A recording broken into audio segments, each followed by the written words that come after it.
지난 2012년 이후 6년 만에 다시 헌법재판소 심판대에 오른 낙태죄 유현 여부를 놓고 논란이 뜨겁습니다. 여성의 자기 결정권, 재생산권을 인정해 낙태죄를 폐지해야 한다는 의견과 태아에게도 생명권이 있다며 차라리 입법을 통해 허용 범위를 늘리라는 쪽으로 다양한 의견이 맞붙고 있는데요. 헌재는 올해 안에 결정을 내릴 전망입니다. 권남기 기자입니다.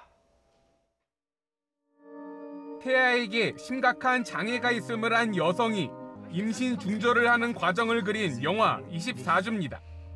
주변의 찬성과 반대 의견 속 갈등하는 주인공에게 수술날 만난 산파는 이렇게 말합니다.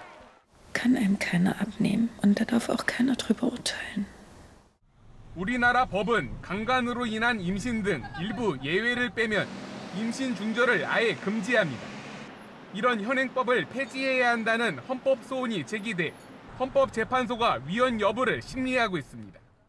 헌재는 앞서 태아의 생명권이라는 공익이 임산부의 자기 결정권이라는 사익보다 우선한다며 지난 2012년 낙태죄 합헌 결정을 내린 바 있습니다.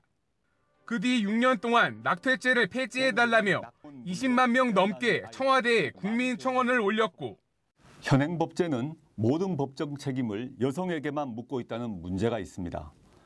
여성의 출산과 임신 중지의 권리를 기본권으로 인정해야 한다는 논의가 이어졌습니다. 여성에게 있어서 언제 엄마가 될지 말지를 결정하는 것, 이걸 이제 재생산권이라고 하는데요. 이건 사실 기본권이자 인권이라는 겁니다. 하지만 낙태죄 합헌 주장도 여전합니다.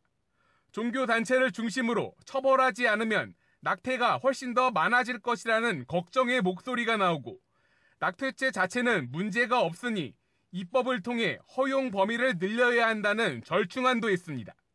생명을 무너뜨리면 다 무너지는 거예요. 불법 그런 영역에서 지금까지 두다가 합법으로 돌리지만 이거를 줄여나가고 예방으로 가야 된다라는 게. 앞서 위헌 정족수 6명에 못 미치는 4대4 의견으로 합헌 결정을 했던 헌법재판소. 여성과 종교단체의 관심이 높은 가운데 진보 성향 재판관들로의 교체를 앞둔 헌재가 이번엔 어떤 선택을 할지 관심이 집중되고 있습니다. YTN 권남기입니다.